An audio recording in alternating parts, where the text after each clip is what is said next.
ಎಲ್ರಿಗೂ ನಮಸ್ಕಾರ. ನೀವು ನೋಡ್ತಾ ಇದ್ರೆ ಟಿವಿ ವಿಕ್ರಮ. ನಾನು ಮುಮ್ತಾಜ್ ಅಬ್ದುಲ್ ನೆಲಡ್ಕ. RSS ಅನ್ನ ಬ್ಯಾನ್ ಮಾಡಿಬಿಡಿ, ಅದರ ಆಸ್ತಿಯನ್ನ ಮುಟ್ಟುಗೋಲು ಹಾಕೊಳ್ಬೇಕು. ರಾ ರಿಸರ್ಚ್ ಆ್ಯಂಡ್ ಅನಾಲಿಸಿಸ್ ವಿಂಗ್ ಅದನ್ನು ಬ್ಯಾನ್ ಮಾಡಿಬಿಡಿ. UAPA ಕಾರಣದಿಂದ ಭಾರತದಲ್ಲಿ ಡೆಮೋಕ್ರಸಿ ಅಪಾಯದಲ್ಲಿದೆ. ಭಾರತದಲ್ಲಿರುವಂತಹ ಬುಲ್ಡೋಸರ್ ಜಸ್ಟಿಸ್ ಇದೆಯಲ್ವಾ, ಅದು ಒಂಚೂರು ಸರಿಯಿಲ್ಲ. ಬಹಳ ದೊಡ್ಡ ತಪ್ಪು ಇದು. ಇಂತಹ ಮಾತುಗಳನ್ನು ಭಾರತದಲ್ಲಿ ಯಾರೆಲ್ಲ ಹೇಳ್ತಾ ಇರ್ತಾರಲ್ವಾ, ಅವರಿಗೆಲ್ಲ ಒಂಥರ ಲಡ್ಡು ಬಂದು ಬಾಯಿಗೆ ಬಿತ್ತ ಅನ್ನೋ ಹಾಗೆ ಈಗ ಅಮೆರಿಕದ ಅಂತಾರಾಷ್ಟ್ರೀಯ ಧಾರ್ಮಿಕ ಸ್ವಾತಂತ್ರ್ಯ ಆಯೋಗದ USCIRF ವಾರ್ಷಿಕ ವರದಿಯಲ್ಲಿ ಇಂಥದ್ದೇ ಒಂದಷ್ಟು ತಲೆಕೆಟ್ಟ ವಿಚಾರಗಳನ್ನು ಹೇಳ್ಕೊಂಡಿದ್ದಾರೆ. ಈ United States commission on international religious freedom ತಮ್ಮ ಹೆಸರನ್ನ ಚೇಂಜ್ ಮಾಡ್ಕೊಳ್ಳೋದು ಬೆಸ್ಟು. ಕಮಿಷನ್ ಫಾರ್ ಟಾರ್ನಿಷಿಂಗ್ ಇಂಡಿಯಾ ಅಂತ ಇಡಬೇಕು ಅಂತ ನನಗನ್ಸುತ್ತೆ. ಯಾಕಂದರೆ ಕಳೆದ 7 ವರ್ಷಗಳಲ್ಲಿ United States commission on international religious freedom ಭಾರತದ ಬಗ್ಗೆ ತೋರಿಸಿರುವಂತಹ ಕಾಳಜಿಯನ್ನು ನೋಡಿದ ಮೇಲೆ ನನಗನ್ಸಿದ್ದು, ಅಷ್ಟೇ ದೊಡ್ಡ ಮಟ್ಟಿನ ಕಾಳಜಿಯನ್ನು ಅವರು ತಮ್ಮ ದೇಶದ ಬಗ್ಗೆ ತೋರಿಸದಿದ್ರೆ, ಅಂದರೆ ಅಮೆರಿಕದ ಮೇಲೆ ತೋರಿಸದಿದ್ರೆ, ಅಮೆರಿಕದಲ್ಲಿ ನಡೆಯುವಂಥ ಒಂದಷ್ಟು ಮಾಸ್ ಶೂಟಿಂಗ್ ಘಟನೆಗಳು ಕಡಿಮೆ ಆಗ್ತಾ ಇತ್ತೋ ಏನು. ಆದರೆ ಏನು ಮಾಡೋದು, ತಮ್ಮ ಮನೆಯ ಸಮಸ್ಯೆಗಳ ಕಡೆಗೆ ಗಮನವನ್ನು ಕೊಡೋದಕ್ಕೆ ಪಾಪ ಯಾರಿಗೂ ಸಮಯ ಇಲ್ಲ. ಅದರ ಬದಲು ಈ ರೀತಿ ಇಂತಹ ತಲೆಕೆಟ್ಟ ರಿಪೋರ್ಟ್ಗಳ ಮೂಲಕ ಬೇರೆ ಬೇರೆ ದೇಶಗಳನ್ನು ಟಾರ್ಗೆಟ್ ಮಾಡಿ ಮಜಾ ತಗೊಳ್ಳೋದು. ವೀಕ್ಷಕರೇ, USCIRF 2026 ರಿಪೋರ್ಟ್ ಇದು ಸಾಮಾನ್ಯ ಹ್ಯೂಮನ್ ರೈಟ್ಸ್ ವರದಿ ಅಲ್ಲ, ಇದೊಂಥರ ಪೊಲಿಟಿಕಲ್ ಡಾಕ್ಯುಮೆಂಟ್ ಅಂತ ಹೇಳಬಹುದು. ಇದನ್ನು ನೀವು ಸೂಕ್ಷ್ಮವಾಗಿ ಗಮನಿಸಿದ್ರೆ ಅಥವಾ ಓದಿದ್ರೆ ಒಂದು ವಿಚಾರ ನಿಮಗೆ ಸ್ಪಷ್ಟವಾಗಿ ಅರ್ಥ ಆಗತ್ತೆ. ಏನು, ಕಳೆದ 7 ವರ್ಷಗಳಿಂದ ಇದರ ಗುರಿ ಯಾವುದೊಂದು ಸಂಘಟನೆ ಅಲ್ಲ, ಬದಲಾಗಿ ಅವರ ಡೈರೆಕ್ಟ್ ಟಾರ್ಗೆಟ್ ಇರುವಂಥದ್ದು ನಮ್ಮ ಭಾರತದ ರಾಜ್ಯ ವ್ಯವಸ್ಥೆ.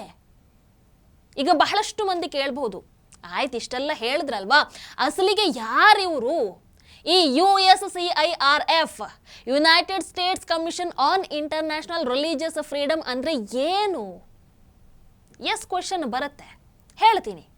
ಇದು ರಿಲಿಜಿಯಸ್ ಫ್ರೀಡಮ್ ಅನ್ನುವಂಥ ಹೆಸರಲ್ಲಿ ಅಮೆರಿಕ ಸರ್ಕಾರ ನಿರ್ಮಿಸಿರುವಂಥ ಒಂದು ಸ್ಟ್ಯಾಚ್ಯುಟರಿ ಕಮಿಷನ್. ಇದರ ಸದಸ್ಯರನ್ನು ನೇಮಿಸುವಂಥದ್ದು ಅಮೆರಿಕದ ಅಧ್ಯಕ್ಷರು, ಅದೇ ರೀತಿ US house of representatives Congress ನಾಯಕರು, ಅಂದರೆ ಅವರು ಅಲ್ಲಿರುವಂಥ ಅತ್ಯಂತ ಶಕ್ತಿಶಾಲಿ ಅದೇ ರೀತಿ ಉನ್ನತ ಹುದ್ದೆ ಸದಸ್ಯರು. ಅವರು ಇವ್ರುಗಳನ್ನ ಆಯ್ಕೆ ಮಾಡ್ತಾರೆ.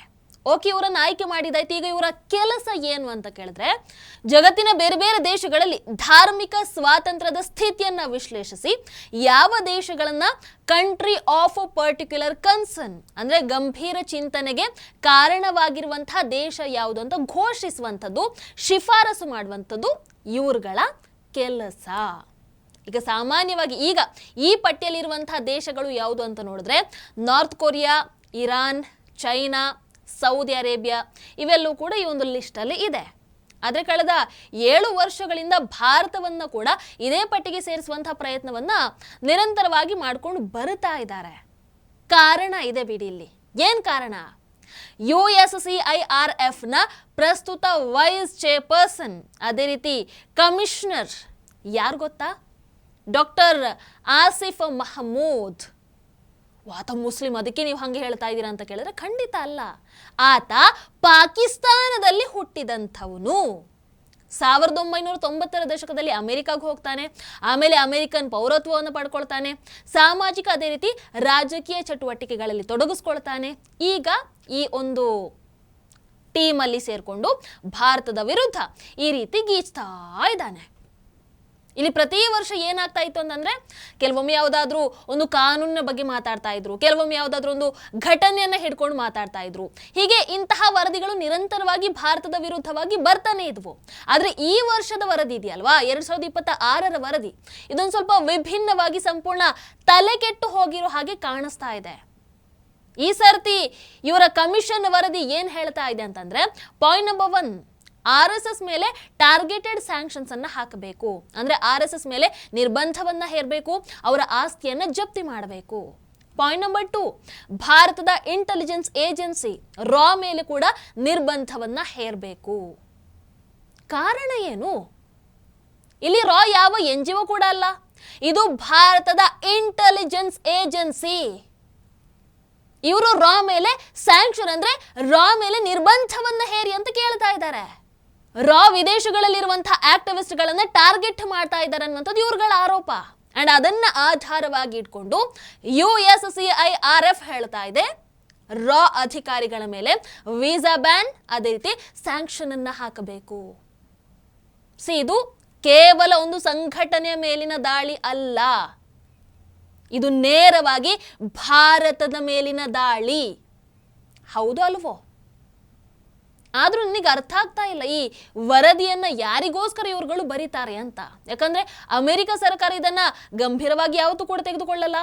ಭಾರತ ಆಫ್ ಕೋರ್ಸ್ ಇದನ್ನ ಖಂಡಿಸಿದೆ. ಈಗ ಭಾರತದ ವಿದೇಶಾಂಗ ಸಚಿವಾಲಯದ ವಕ್ತಾರ ರಣಧೀರ್ ಜೈಸ್ವಾಲ್ ವಸ್ತುನಿಷ್ಠ ಸಂಗತಿಗಳಿಗಿಂತ ಪ್ರಶ್ನಾರ್ಹ ಮೂಲ, ಅದೇ ರೀತಿ ಸೈದ್ಧಾಂತಿಕ ನಿರೂಪಣೆಗಳನ್ನು ಅವಲಂಬಿಸಿ ಭಾರತದ ಬಗ್ಗೆ ಒಂಥರ ವಿಕೃತ ಅಥವಾ ಆಯ್ದ ಚಿತ್ರಣವನ್ನ ಪ್ರಸ್ತುತಪಡಿಸೋದ್ರಲ್ಲಿ ಅಮೆರಿಕದ ಈ ಆಯೋಗ ನಿರಂತರವಾಗಿ ತೊಡಗಿಸ್ಕೊಂಡಿದೆ. ನಾವಿದನ್ನ ಸ್ಪಷ್ಟವಾಗಿ ತಿರಸ್ಕರಿಸ್ತೀವಿ.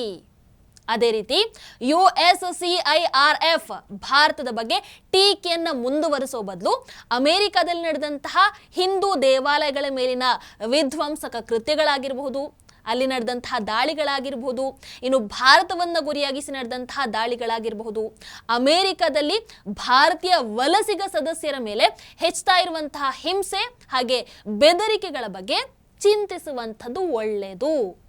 ಇದನ್ನ ಭಾರತ ಯಾವತ್ತೂ ಕೂಡ ಆಕ್ಸೆಪ್ಟ್ ಮಾಡಲ್ಲ ಅಂತ ಭಾರತ ಹೇಳ್ತಾ ಇದೆ, ಸ್ಪಷ್ಟವಾಗಿ ಕ್ಲಾರಿಟಿಯನ್ನು ಕೊಟ್ಟಿದೆ.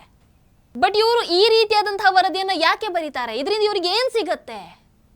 ಆನ್ಸರ್ ಇಸ್ ಸಿಂಪಲ್, ಒಂದು ನರೇಟಿವ್ ಅನ್ನ ಸೃಷ್ಟಿ ಮಾಡೋದಕ್ಕೆ. ಈ ವರದಿಯನ್ನ ಹೆಂಗ್ ಬರೀತಾರೆ ಅಂತಂದ್ರೆ ಒಂದಷ್ಟು ವಿಚಾರಗಳ ಬಗ್ಗೆ ನಮ್ಮಲ್ಲಿ ಭಾರತದಲ್ಲಿ ದೇಶ ವಿರೋಧಿಗಳಿಗೇನು ಕಮ್ಮಿ ಇಲ್ಲವಲ್ಲ. ಹಾಗಾಗಿ ಮೊದಲು ಭಾರತದಲ್ಲಿರುವಂತಹ ಒಂದಷ್ಟು ವಲಯಗಳಿಂದ ಕೇಳಿ ಬರ್ತಾ ಇರುವಂತಹ ಭಾರತ ವಿರೋಧಿ ಧ್ವನಿ ಇರುತ್ತಲ್ವಾ, ಅದನ್ನ ಹಿಡ್ಕೊಳ್ತಾರೆ. ಈ ಭಾರತ ವಿರೋಧಿ ಧ್ವನಿಯನ್ನ ಹೆಂಗೂ ನಮ್ಮ ರಾಜಕೀಯ ಪಕ್ಷಗಳು ಅಂದ್ರೆ ಕಾಂಗ್ರೆಸ್ನವರು ಗಟ್ಟಿಯಾಗಿ ಹಿಡ್ಕೊಂಡಿರ್ತಾರ, ಅದನ್ನ ಆಮೇಲೆ USCIR ಆಧಾರವಾಗಿಟ್ಕೊಂಡು ವರದಿಯನ್ನ ಬರೆಯುತ್ತೆ. ಆಮೇಲೆ ಆ ವರದಿಯನ್ನ ಹಿಡ್ಕೊಂಡು ಮತ್ತೆ ರಾಜಕೀಯ ಸ್ಟಾರ್ಟ್ ಆಗತ್ತೆ. ನಮ್ಮ ದೇಶದಲ್ಲಿ ಆಲ್ರೆಡಿ ಸ್ಟಾರ್ಟ್ ಆಗಿದೆ. ಇದೇ ವರದಿಯನ್ನ ಹಿಡ್ಕೊಂಡು ಸುಪ್ರಿಯಾ ಶ್ರೀನಾಥೆಯಿಂದ ಹಿಡಿದು ಕಾಂಗ್ರೆಸ್ ಇಂದ ಹಿಡಿದು ಎಲ್ಲರೂ ಬೊಬ್ಬೆಯನ್ನ ಹಾಕ್ತಾ ಇದ್ದಾರೆ. ಎಲ್ರು ಅವ್ರಿಗೆ ಬೇಕಾಗಿದ್ದೆ ಅದು. ನಮ್ಮ ದೇಶದಲ್ಲಿ ವಿರೋಧ ಪಕ್ಷಗಳು ಅದಕ್ಕಂತಾನೆ ಬಾಯ್ ಬಿಟ್ಕೊಂಡು ಕಾಯ್ತಾ ಇರುತ್ತವೆ. ಅಂಡ್ ಈಗ ಯಾವುದೇ ನಾಚಿಕೆ ಮಾನ ಮರ್ಯಾದೆ ಇಲ್ಲದ ಹಾಗೆ ರಾ ವಿರುದ್ಧ RSS ವಿರುದ್ಧ ಆ ಒಂದು ವರದಿಯನ್ನ ಹಿಡ್ಕೊಂಡು ಬಾಯ್ ಬಡ್ಕೊಳ್ತಾ ಇದ್ದಾರೆ ಸೋಷಿಯಲ್ ಮೀಡಿಯಾದಲ್ಲಿ. ನೀವೇನ್ ಭಾರತದವರು ಅಥವಾ ಬೇರೆ ಯಾವ್ದಾದ್ರು ದೇಶದವರ? ನಾಚಿಕೆ ಆಗ್ಬೇಕು ನಿಮ್ಗಳಿಗೆ. ಒಂದು ರಾಜಕೀಯಕ್ಕೋಸ್ಕರ ಅಥವಾ ಮೋದಿಜಿಯವರನ್ನ ವಿರೋಧ ಮಾಡೋದಕ್ಕೋಸ್ಕರ ನೀವಿವತ್ತು ರಾ ವಿರುದ್ಧ ಬಂದಿರುವಂತಹ RSS ವಿರುದ್ಧ ಬಂದಿರುವಂತಹ ಒಂದು ವರದಿಯನ್ನ ಹಿಡ್ಕೊಂಡು ಆಟ ಆಡ್ತಾ ಇದ್ದೀರಂತಂದ್ರೆ ನೀವ್ ಎಂಥವ್ರು ಅನ್ನುವಂಥದ್ದು ಅರ್ಥ ಆಗುತ್ತೆ ನಮಗೆ. ಇದೊಂದು ಫುಲ್ ಸರ್ಕಲ್ ನರೇಟಿವ್ ಗೇಮ್ ಅಷ್ಟೇ. ಈ ವರ್ಷದ ವರದಿ ಏನಿದೆ ಅದೇನು ಸ್ಪೆಷಲ್ ಅಂತ ಅಂದುಕೊಳ್ಬೇಡಿ. ಪ್ರತಿ ವರ್ಷ ಕೂಡ ಇವರದ್ದಿದ್ದೆ, ಒಂದೊಂದು ವರ್ಷ ಒಂದೊಂದು ನರೇಟಿವ್ ಅನ್ನ ಹಿಡ್ಕೊಂಡು ವರದಿ ಮಾಡ್ತಾರೆ. 2022ರಲ್ಲಿ ಮೈನಾರಿಟಿ ಡಿಸ್ಕ್ರಿಮಿನೇಷನ್ ಅಂತ ಬರೆದ್ರು, 2023ರಲ್ಲಿ ಬುಲ್ಡೋಸರ್ ಜಸ್ಟಿಸ್ ಬಗ್ಗೆ ಬರೆದ್ರು, 2024ರಲ್ಲಿ ಮಣಿಪುರ ಹಿಂಸಾಚಾರದ ಬಗ್ಗೆ ಬರೆದ್ರು, 2025ರಲ್ಲಿ CAA ಬಗ್ಗೆ ಬರೆದ್ರು, 2026ರಲ್ಲಿ ನೇರವಾಗಿ RSS ಹಾಗೆ ರಾ ಮೇಲೆ ನಿರ್ಬಂಧವನ್ನ ಹೇರೋದಕ್ಕೆ ಹೇಳ್ತಾ ಇದ್ದಾರೆ. ವೀಕ್ಷಕರು, ಇದು ಕೇವಲ ಒಂದು ಸಂಘಟನೆಯ ವಿರುದ್ಧದ ದಾಳಿ ಅಲ್ಲ, ಇದೊಂದು ಐಡಿಯಾಲಜಿ ವಿರುದ್ಧದ ದಾಳಿ ಕೂಡ ಅಲ್ಲ.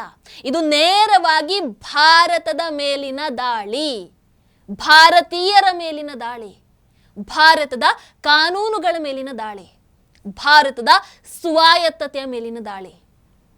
ಇವತ್ತು ಅವ್ರಗಳಿಗಿರುವ ಸಮಸ್ಯೆ ಏನು ಗೊತ್ತಾ? ಮೋದಿಜಿ ಬಂದ ಮೇಲೆ ಭಾರತವಂತರ ಲೀಡ್ ಮಾಡ್ತಾ ಇದೆ, ಸ್ವತಂತ್ರವಾಗಿ ನಿರ್ಧಾರಗಳನ್ನು ತೆಗೆದುಕೊಳ್ತಾ ಇದೆ. ಭಾರತ ಇವತ್ತು ಶಕ್ತಿಶಾಲಿಯಾಗಿ ಬೆಳೀತಾ ಇದೆ, ವಿಶ್ವಗುರು ಆಗ್ತಾ ಇದೆ. ಆಲ್ರೆಡಿ ಭಾರತ ವಿಶ್ವಗುರುನೇ. ಅದಕ್ಕೆ ಮೋದಿಜಿ ವಿರುದ್ಧ, ಭಾರತದ ವಿರುದ್ಧ ಇವ್ರುಗಳದ್ದು ಒಂದು ಹೊಸ ರೀತಿಯಾದಂತಹ ಯುದ್ಧ, ಅದು ಟ್ಯಾಂಕರ್ಗಳನ್ನು ಬಳಸ್ಕೊಂಡು ಅಥವಾ ಕ್ಷಿಪಣಿಗಳನ್ನು ಬಳಸ್ಕೊಂಡಲ್ಲ. ಈ ರೀತಿಯಾಗಿ ರಿಪೋರ್ಟ್ಗಳನ್ನು ಬರೆದು ಇಂತಹ ನರೇಟಿವ್ಗಳ ಮೂಲಕ ಯುದ್ಧವನ್ನು ನಡೆಸ್ತಾ ಇದ್ದಾರೆ. ಆ್ಯಂಡ್ ಆ ಯುದ್ಧಕ್ಕೆ ನಮ್ಮ ದೇಶದ ವಿರೋಧ ಪಕ್ಷ ಕೈಯನ್ನು ಜೋಡಿಸುವಂಥದ್ದು, ನಾಚಿಕೆ ಮಾನ ಮರ್ಯಾದೆ ಇಲ್ಲದ ಹಾಗೆ. ಹಾಗಾಗಿ ಇಂತಹ ವರದಿಗಳ ಬಗ್ಗೆ ದಯವಿಟ್ಟು ಎಚ್ಚರಿಕೆ ಇರಲಿ ಎಲ್ರಿಗೂ ಕೂಡ. ಅಂಡ್ ಇಂತಹ ತಲೆಕೆಟ್ಟ ವರದಿಯನ್ನು ಆಧಾರವಾಗಿಟ್ಕೊಂಡು ಸ್ವಂತ ದೇಶದ ವಿರುದ್ಧ ಭಾವನೆಗಳನ್ನು ಸೃಷ್ಟಿ ಮಾಡೋರಿಗೆ ಒಂದು ಪಾಠವನ್ನ ಕಲಿಸಿ, ಇಲ್ಲಾಂತಂದ್ರೆ ಆದಷ್ಟು ಅವರನ್ನ ದೂರ ಇಟ್ಟುಬಿಡಿ. Because the nation is above everything. ನಮಗೆ ದೇಶನೇ ಮೊದಲು. ನೀವೇನಂತೀರಾ ಕಮೆಂಟ್ ಮಾಡಿ. ಟಿವಿ ವಿಕ್ರಮ, ದೇಶ ನಿಮ್ಮ ಕೈಯಲ್ಲಿ. ಈ ಕಾರ್ಯಕ್ರಮ ನಿಮಗೆ ಇಷ್ಟ ಆಗಿದ್ದಲ್ಲಿ ಲೈಕ್, ಶೇರ್ ಹಾಗೂ ಕಮೆಂಟ್ ಮಾಡಿ. ಟಿವಿ ವಿಕ್ರಮದ ಕಾರ್ಯಕ್ರಮಗಳನ್ನು ನಿರಂತರವಾಗಿ ವೀಕ್ಷಿಸಲು ಸಬ್ಸ್ಕ್ರೈಬ್ ಮಾಡಿ, ಬೆಲ್ ಐಕನ್ ಒತ್ತಿ.